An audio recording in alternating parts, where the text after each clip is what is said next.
Sebelum menjadi dua institusi yang berbeda seperti saat ini, Kepolisian Republik Indonesia atau Polri, serta Tentara Nasional Indonesia atau TNI, sempat berada dalam satu lembaga yang sama, yaitu Angkatan Bersenjata Republik Indonesia atau ABRI, dalam rentang waktu yang cukup panjang, yaitu mulai tahun 1962 hingga tercetusnya pemisahan dua lembaga tersebut pada tahun 1999.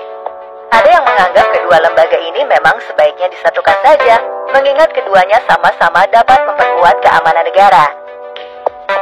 Pada mulai masa demokrasi terpimpin hingga masa Orde Baru, Polri sempat digabungkan dengan TNI dan dikenal secara kolektif sebagai Angkatan Bersenjata Republik Indonesia atau ABRI. Lalu mengapa kedua institusi ini harus terpisah dan apa tujuan pemisahan kedua lembaga ini? Simak ulasan lengkapnya berikut ini.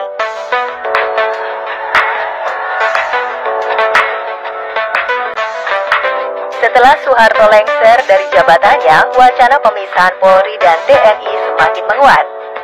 Pada acara perayaan Hari Ulang Tahun ABRI di tanggal 5 Oktober 1998, B.J. Habibie yang kala itu menjabat sebagai Presiden RI dalam amanatnya menyinggung soal pemisahan tersebut.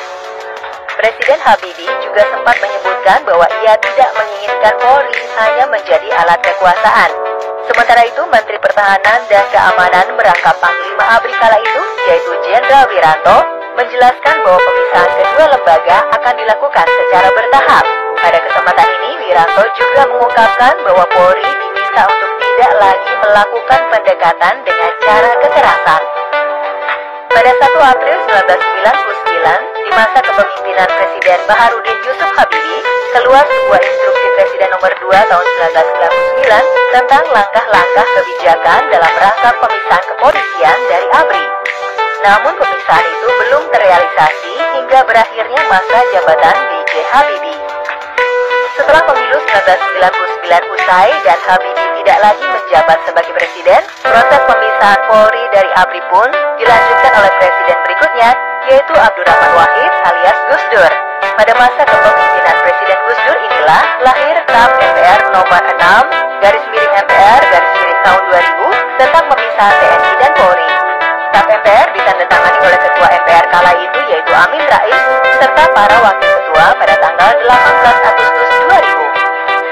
Dikutip dari Historia dalam artikel pemisahan TNI dengan Polri yang dimuat pada tanggal 28 September 2019, reformasi pada tubuh militer yang dilakukan Gus Dur antara lain adalah pemisahan pejabat Panglima TNI dan Menteri Pertahanan serta mengangkat pejabat sipil sebagai Menteri Pertahanan. Sesuai ketetapan MPR nomor 6/MPR tahun 2000 tentang pemisahan Polri dan TNI, juga ketetapan MPR nomor 7/MPR tahun 2000 mengenai peran TNI dan Polri inilah, maka pada tanggal 30 September 2004, RUU TNI disahkan oleh DPR yang selanjutnya ditandatangani oleh Presiden Megawati Soekarno Putri pada tanggal 19 Oktober 2004.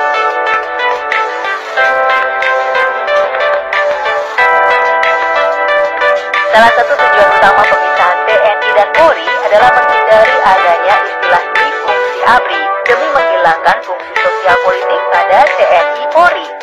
Adanya dwi-fungsi ABRI inilah yang kemudian memicu penyalahgunaan wewenang di tubuh TNI Polri pada era Orde Baru. Kompas.id melansir, kehadiran ABRI pada masanya menimbulkan penyimpangan, kerancuan, serta tumpang tindih peran dan fungsi kedua lembaga tersebut. Hal tersebut berdampak pada tidak berkembangnya sendi-sendi demokrasi, dikarenakan saat itu jabatan sipil dipegang oleh militer. Dalam buku Sejarah Perkembangan Kepolisian di Indonesia terbitan tahun 2006, juga tertera terdapat perbedaan mendasar pada tugas serta fungsi kedua lembaga ini. Tentara bertugas mengamankan negara dari ancaman musuh dengan kekerasan hingga dalam kondisi tertentu dapat mengesampingkan HAM. Sementara itu, Polri bertugas mengamankan masyarakat agar tercipta ketertiban serta rasa aman, namun tidak dapat mengesampingkan HAM. Pada era reformasi, kedua instansi ini terpisah, sehingga diharapkan dapat kembali menjalankan fungsi aslinya masing-masing, yaitu TNI pada ranah pertahanan negara, sedangkan Polri pada ranah keamanan dan ketertiban nasional serta sipil.